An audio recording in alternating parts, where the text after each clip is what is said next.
Alright guys, so I've had this 2010 Honda Odyssey for a while. It's got 125,000 miles on it. It's been a great vehicle. Recently it started giving us a 3 beep and then nothing happened to the sliding door in the back. So I could hit the button and nothing would slide. So let's just take a look and see what those symptoms look like. You can kind of see them doing the other door. It slides fine. And you get the 3 beeps. If you look here, you'll see the lock keeps locking. What you didn't see there was me hitting the lock button, and then I'll try to manually do it. And it locks itself again. Okay, so this is back in the gas cap area. That's the sensor right there. That senses whether the gas cap is open. And that's the button that actually helps open the gas cap door. It's a sensor. There's a pad that the sensor hits when the thing closes. Just like that. Ah, geez, I've got my next project.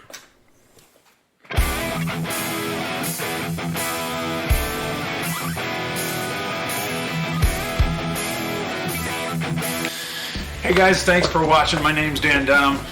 I love to work on just about anything, whether it's cars, electronics, anything mechanical or electrical. If it's made by human hands, it's fixable by human hands. And that's what this channel is all about. You can see my bench is a mess. I've got a ton of different projects going on. But there's so much information out on the internet that it's a great time to be fixing things. Okay, so back into it. So what actually broke? There are many situations that can cause these doors to jam and start beeping and do all sorts of funny things. But in my case, it was actually the gas door sensor that broke. This is the sensor. This is what it looks like down here. And this is the actual brake. So let's go into just how I fixed this and what it took to do it. All right, so how do you get to that sensor? It's kind of buried down in behind all these plastics in the side here. So you're going to have to start by taking off the spare tire cover. You can see on the cover here, it's got a bunch of little plastic clips. It's easy to pull away from the spare tire, so no big deal there. The next step is to loosen up these two I don't know what you call them, nuts, I guess, or bolts, really. Then you're going to want to get the safety harness disconnected at the floor in the back. So you'll have to take this little plastic off, and then there's a bolt that goes down into the floor. So that's the first safety strap that you'll have to take off. There's a second one here that you'll have to take off as well, and that's by the door that won't slide.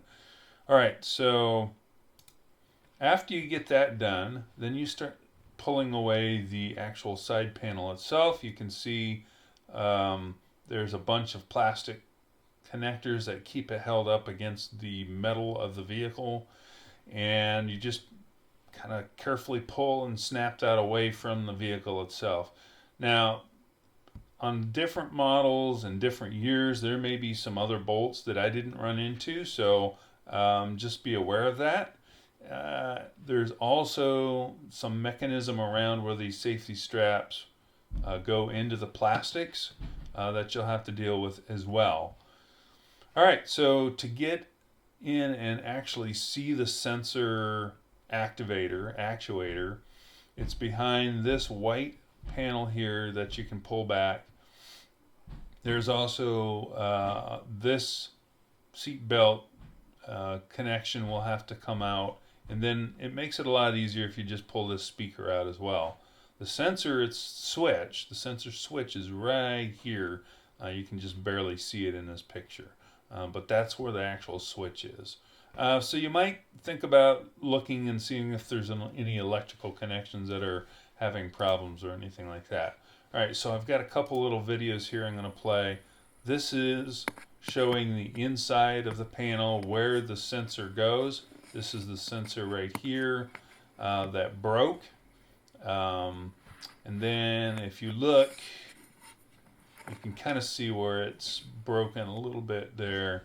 If you look at this video, you'll have to take this bracket out to remove the sensor and the cable right there, okay?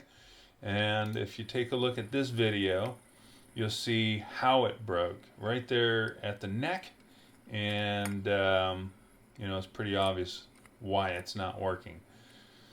Okay, so moving right along, the way I fixed it is to simply kind of do a repair. I guess it's a repair of sorts, but basically I built up plastic around this so that the cable, number one, is attached to the housing, and number two, it doesn't flex as much. And I'll talk about that in a little bit. Anyways, so I taped it up, put regular old tape over the break area so none of the glue gets down into the cable or any of the mechanism. Then I kind of made a little bowl of duct tape around it, and then I packed it full of glue, and I used epoxy glue. I think it was 15-minute epoxy glue. I can't remember the exact type. At any rate, this is what I ended up with, so I trimmed off any of the excess epoxy. I also then did a second stage where I took cloth and soaked it in epoxy and wrapped it around the whole housing and then back into the cable area as well. So this is how it works after I let that set overnight and heal. You can see I'm pressing on the sensor itself, and then right here you can see the sensor plunger activating the switch. So that's how it's supposed to work.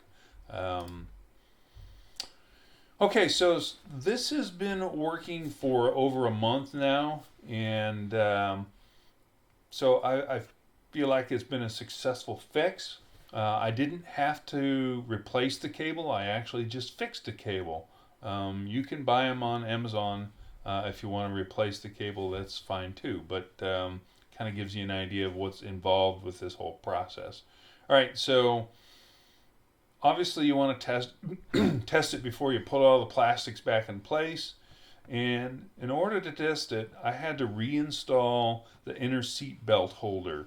Till I put this bolt in, it would not work for some reason. I don't know if it's a circuit that gets closed when you put that back in, or some sort of sensor involved. I'm not sure. But at any rate, that gives you a quick and dirty on how to get this job done. Hopefully this helps out, and if you've got any questions, just post them up.